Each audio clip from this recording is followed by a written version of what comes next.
Hello there, and a very warm welcome to another episode of the Be English podcast. I'm your host, John Miller, and I'm so glad you could join us today. And I'm Emily Carter. Hi, everyone. Oh, John, I have been looking forward to this episode all week. We have so much great stuff to share with our listeners today. We certainly do, Emily. You know, as we always say here at Be English, our goal is to help you navigate the beautiful, yet sometimes confusing world of the English language in a way that feels, well, simple and encouraging. Exactly. Because let's be honest, English can be a bit of a puzzle sometimes, right? Before we dive into our main topic, I wanted to share a little story from my weekend. I was visiting my cousin in Chicago, and we were walking through Millennium Park. It was such a beautiful morning. The sun was just starting to peek over the lake. That sounds lovely, Emily. There's something special about those early morning hours, isn't there? There really is. But here's the funny part. We saw a sign for a local theater production, and I told my cousin, "Oh, I hope the lead actor doesn't actually break a leg." My cousin, who is still learning the nuances of English, looked at me with total horror and said, "Emily, why would you wish such a terrible thing on someone?" Oh no, I can see how that would be very confusing if you take it literally. Right? I had to explain that I wasn't being mean. I was actually wishing them good luck. It made me realize just how much we rely on these strange little phrases to sound natural. That is the perfect segue into today's theme.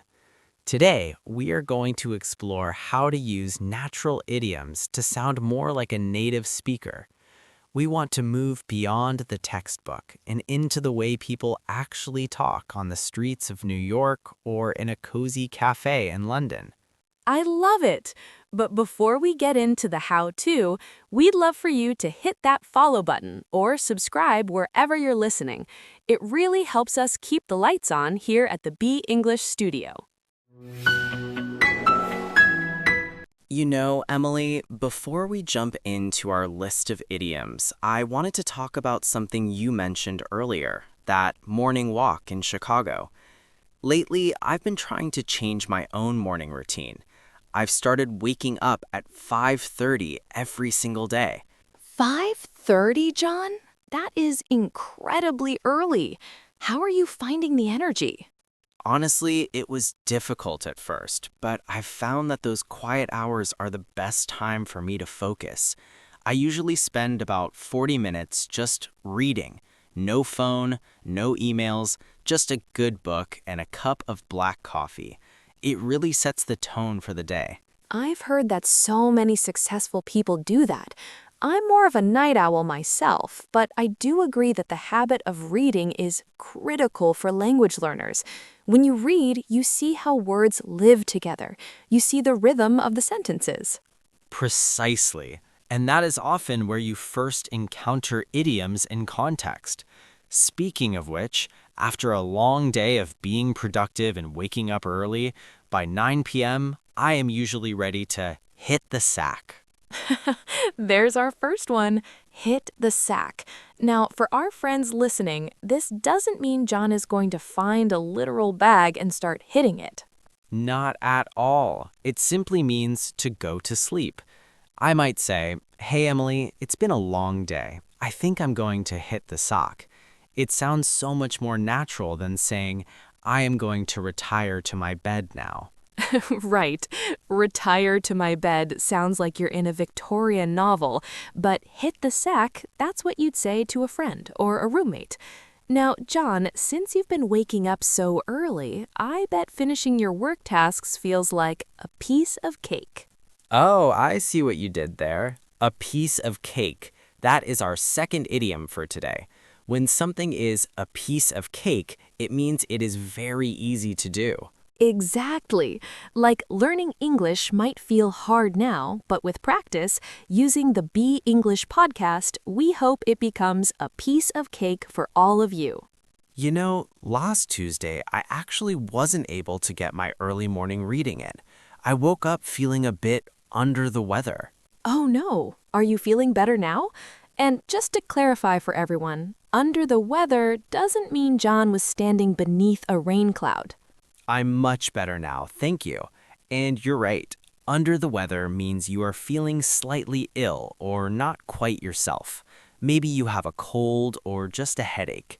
You could tell your boss, I can't come in today, I'm feeling a bit under the weather. That's a very polite and common way to say it. Speaking of bosses, you really have to be on the ball if you want to impress people at work, don't you? Absolutely. Being on the ball means being very alert, efficient, and quick to react to things. If your manager gives you a difficult project and you finish it ahead of schedule, they might say, wow, you are really on the ball today. I wish someone would say that to me more often. Usually, I'm the one accidentally revealing secrets. Like last week, I was planning a surprise birthday party for my brother, but I accidentally spilled the beans. Oh no, did he find out everything? Yes, he did. When you spill the beans, you reveal a secret, usually by mistake. I told him we were going to the Italian restaurant, and he said, "Wait, I thought we were just staying home." And, well, the surprise was ruined. Don't worry, Emily. It happens to the best of us. At least you don't do that often. True, I only spill the beans once in a blue moon. Perfect. Once in a blue moon. That's a beautiful phrase. It refers to something that happens very rarely. Like a blue moon itself, which is a second full moon in a single month, it doesn't happen very often. For example, I only eat fast food once in a blue moon. That's a healthy habit. I try to go to the gym once in a blue moon, though I probably should go more often. But John, you and I have been friends for a long time. We've been through thick and thin, haven't we? We really have. Through thick and thin. This phrase is used to describe staying loyal or working together through both good times and very difficult times. If you have a best friend who stayed by your side when you lost your job or when you were moving to a new city, you could say, he's been with me through thick and thin. It's such a powerful expression of loyalty. But sometimes even good friends can bite off more than they can chew. That is so true. Bite off more than you can chew means to take on a task that is way too big or way too difficult for you to handle. Have you ever done that, Emily? Oh, all the time. Last semester, I tried to take 5 different language classes, volunteer at the animal shelter, and work a part-time job. I definitely bit off more than I could chew. I was exhausted. It's important to know your limits. I think a lot of English learners do this too. They try to learn 500 words in one day. That's definitely biting off more than you can chew. It's better to learn a little bit every day, consistently. I couldn't agree more. It seems like you and I see eye to eye on that point, John. We certainly do. To see eye to eye simply means to agree with someone completely. If you and your partner are choosing a color to paint the kitchen and you both love blue, then you see eye to eye. Wow, we just went through so many. Let me see. We had hit the sack, a piece of cake, under the weather, break a leg, on the ball, spill the beans, once in a blue moon, through thick and thin, bite off more than you can chew, and see eye to eye. That's 10. You are really on the ball today, Emily. I'm trying. It's just so fun to see how these phrases make the language come alive. It's not just about grammar, it's about the color and the personality of the speech. You're right. And you know, going back to what we said about reading, when you encounter these in a story, they stick in your brain much better than just looking at a list. That's why we try to tell these stories here. Exactly. Like the story of your 5:30 a.m. wake-up call, which honestly still sounds like a lot of work to me. Well, maybe it's not for everyone, but for me, it makes the rest of my day feel like a piece of cake.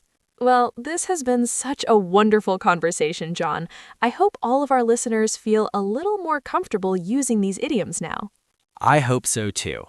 Remember, don't try to use all 10 of them in one sentence. That would be biting off more than you can chew.